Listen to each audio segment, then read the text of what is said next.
All right, so the last set we have to talk about is vertical and horizontal stretches and shrinks. Now, vertical and horizontal stretches and shrinks have to do with multiplication. So a vertical stretch or shrink is if I'm multiplying it on the outside, just like a vertical shift is on the outside. You put the K on the outside.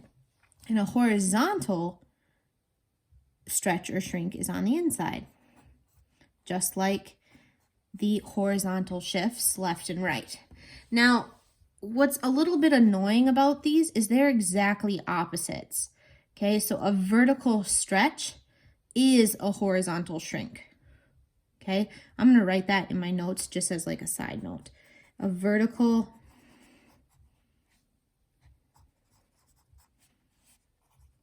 stretch is the same thing as a horizontal shrink. And it's because of the way I'm moving it, okay? So if I want to stretch something vertically, if I'm going to take a Laffy Taffy and pull it this way, what's going to happen is it's going to get really skinny, right? So I'm going to say f of x. And if I want it to be skinny, what's going to happen is I'm going to be multiplying it by 2. I'm saying instead of going 1 squared is just 1, I'm going to say 1 squared times 2 is 2. And just like 2 squared is 4, well, 2 squared times 2 is 8. So it's going to happen a lot faster. Okay, so a stretch is if A is greater than 1. A shrink, on the other hand, is when you're multiplying it by a number that's smaller than that. So what I'm going to say is, let's pretend we want a shrink of 2. That would be 1/2 of f of x. So A has to be between 1 and 0. Now, the reason why it has to be a fraction and a whole number here is because we already have negatives taken care of. Negatives are reflections. So a negative number doesn't actually stretch or shrink anything, just reflects it. If it's -2, then it actually means that it was a stretch and a reflection. Okay, so you always just look at the number. Is it a whole number? Is it greater than 1? Or is it a fraction that's less than 1? Because technically, like, I could do 5/2 to try to slip you up. But 5/2 is really 2.5, and 2.5 is greater than 1, so it would fit in the stretch category. So I'm going to write fractions. But I want you to make sure you're careful when you're looking at your fractions, not to just always assume that it's a shrink.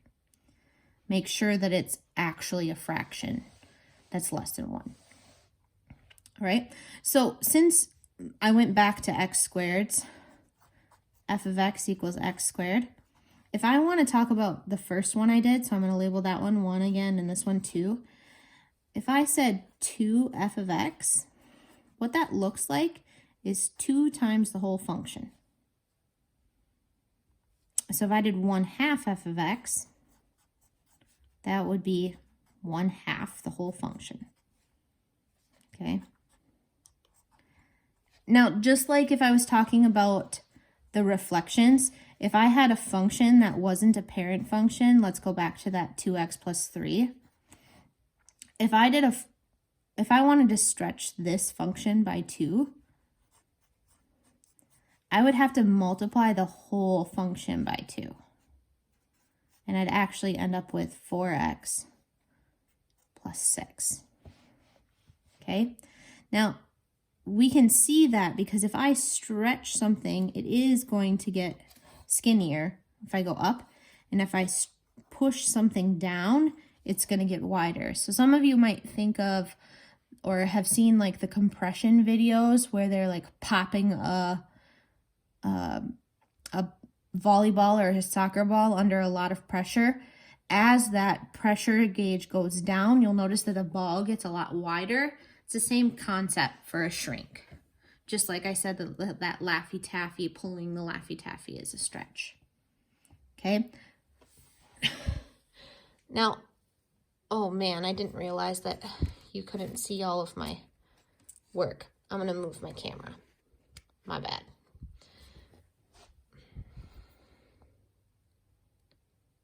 All right, we're back.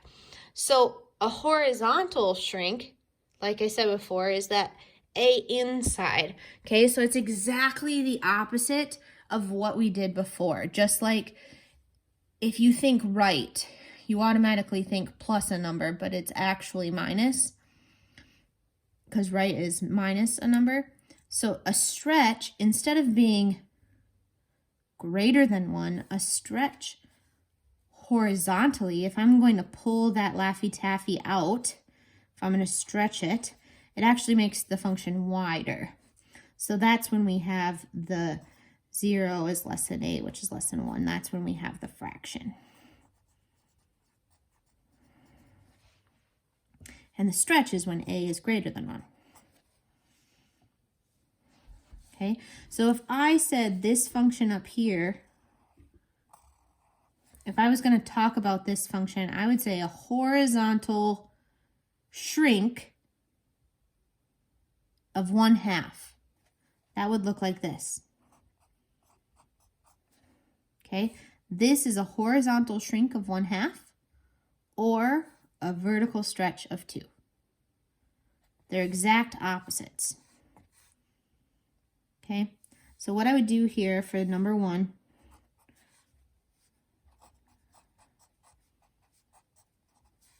I was talking about this 2 being in front.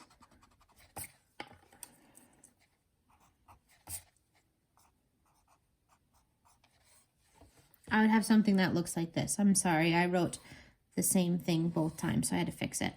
So if I was saying I want to shrink it by 1/2, I would have to do 2x in parentheses. So that means I would get something like this, which would actually then 2 squared would be 4.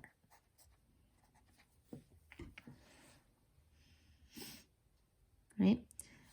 This is number 1. And if I wanted to do a stretch, if I want to stretch the function by 2, I would do, wow, f of 1/2 x.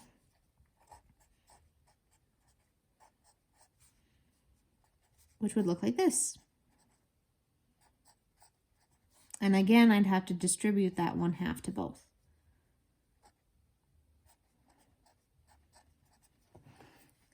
Now the thing with a horizontal stretch, it doesn't change the whole function like it does up here. If I wanted to do that 2x plus 3 again, and I said, let's just do a horizontal shrink of 1/2, then I would say, okay, that's that 2x in here because it's horizontal, it's backwards from what I want. And what I would do is I'd plug it in like this. So I would get 4x plus 3. So that would be the difference between a horizontal and a vertical. That vertical number doesn't change on a horizontal stretch or shrink, but it does change on a vertical stretch or shrink. Okay. So let's do our challenge problem here.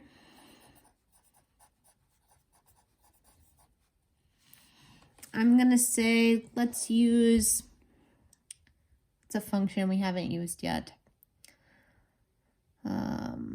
Let's use a step function.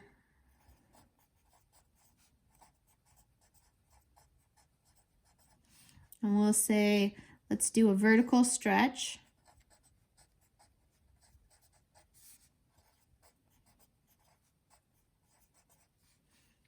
of 6 down 3. Okay, go ahead and pause it. All right, hopefully you're back. So first thing that I would do is I would say f of x, if that's a step function, it looks like this. Has that double bracket there. And I want a vertical stretch, so I'd be looking back up here and say, okay, a stretch has to be greater than 1. So I'm talking about 6 f of x. And now I want down 3, and I know that happens at the end from our vertical functions. So I would say minus 3 at the end. And this is what I would do. I'd say, okay, 6 times the whole function, so 6 on the outside, because those brackets then double as like your parentheses.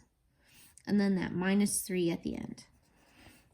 So that's what that new function would look like. And I hope that's what you had on your paper. Okay, these are your video notes. You do have your assignment, and tomorrow you'll have like a card sort on Desmos in your as an activity. You'll get to work with each other. But I hope this was helpful, and I hope these notes were easy to follow. If you have any questions, please feel free to email me or text me or message me, however you want to. And if this was completely terrible, we'll just pick it up Monday where we need to. Thanks, guys, for being